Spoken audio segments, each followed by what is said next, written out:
உங்களுக்கு short crust pastry Rolle's செய்து காட்ட போகிறேன்.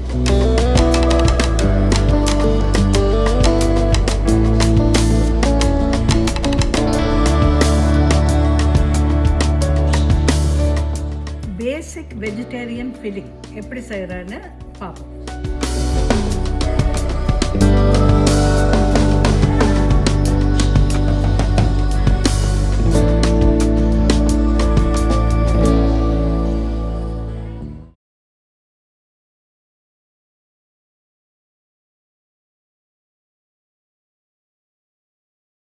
ஸோ இன்றைக்கி நான் உங்களுக்கு செய்து காட்ட போகிறது வந்து ஷார்ட் crust பேஸ்ட்ரி. ஃப்ரிட்ஜில் இருந்து பேஸ்ட்ரி எடுத்து நான் வெளியே வச்சுருக்கேன்.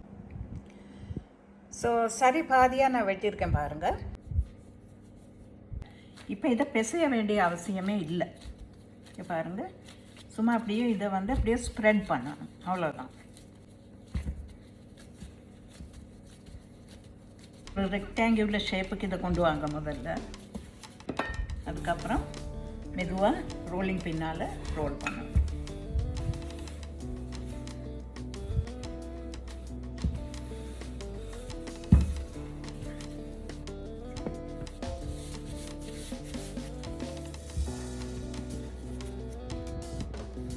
ஓகே, இப்போ பாருங்கள், இது ஒரு அளவு எங்களுக்கு தேவையான அளவுக்கு நாங்கள் ரோல் பண்ணி எடுத்துருக்கோம்.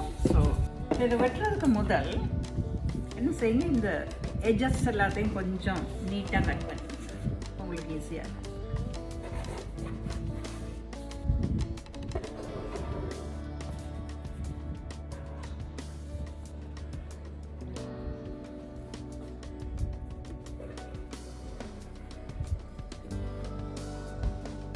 ஓகே, ஸோ இங்கே பாருங்கள், இதில் வந்து எப்படி மாவை ப்ரஷ் பண்ணிக்கணும். இது நான் ஒரு டிசர்ட் ஸ்பூன் தான் எடுத்துருக்கேன்.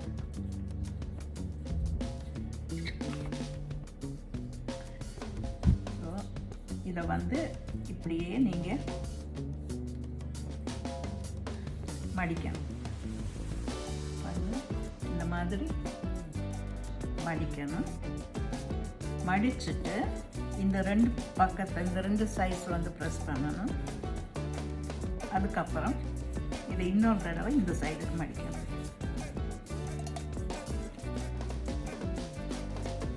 அது இப்படி இந்த சைடுக்கு மடிச்சு காட்டுறேன்.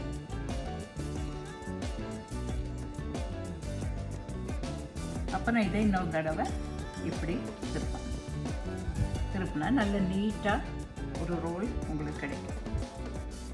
பாருங்கள், இப்படியே கட் பண்ணிட்டு கூட நீங்கள் விட்டுறலாம். ஸோ இது வந்து ஒரு ஷேப். இது பாருங்கள்,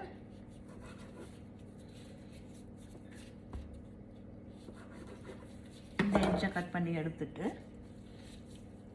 பாருங்கள், ஒரு சின்ன ஃபோக்கால் ஒரு இம்ப்ரெஷன் இப்படி பாருங்கள். அதுவும் பார்க்குறதுக்கு அழகாக தான் இருக்கும். ஓகே,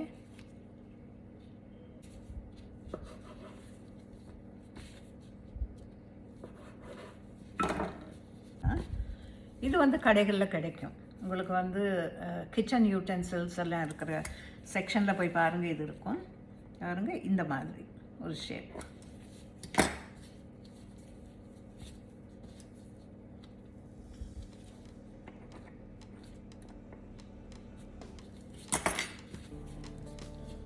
ஓகே,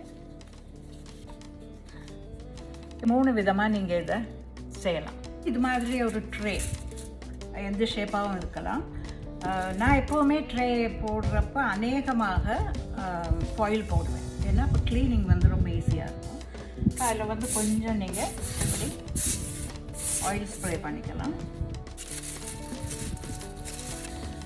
ஸோ ஆயிலை ஸ்ப்ரே பண்ணிவிட்டு நீங்கள் என்ன செய்யலாம், இந்த பேஸ்ட்ரீஸை இப்படி இதில் அடுக்கலாம்.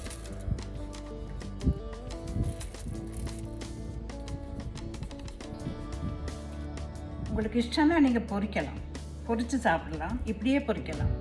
அப்படி இல்லை, நான் பேக் பண்ணுறப்போ வந்து நீங்கள் என்ன செய்யணும், இதுக்கு வந்து மேலே கொஞ்சம் எக் வாஷ் அப்ளை பண்ணணும். ஒரு பவுலில் ஒரு முட்டையை உடைச்சி போட்டுக்கோங்க. இந்த கலர் வந்து பிரைட்டாக கண்ணுக்கு கொஞ்சம் ஐ ஃபீலிங்காக இருக்கிறதுக்காக ஒரு ட்ராப் எல்லோ கலர் இதில் சேர்த்துக்கிறேன்.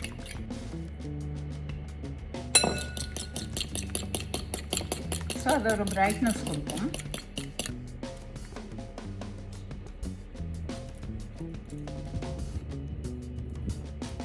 நான் ஓவன் வந்து செட் பண்ணியிருக்கேன் 180 டிகிரிஸ் சென்டிகிரேட், 180 டிகிரி செல்சியஸில் செட் பண்ணிடலாம். இது பேக் பண்ணுறதுக்கு கிட்டத்தட்ட 20 to 30 மினிட்ஸ் எடுக்கும்.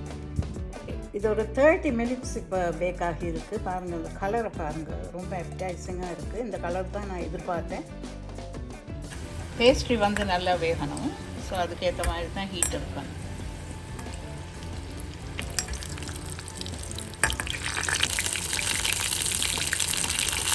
பேஸ்ட்ரி ரோல்ஸ் பார்க்க அழகாக, பார்த்த உடனே சாப்பிடணும் போல் ரொம்ப டெம்டிங்காக இருக்குது. It's a comfort food also.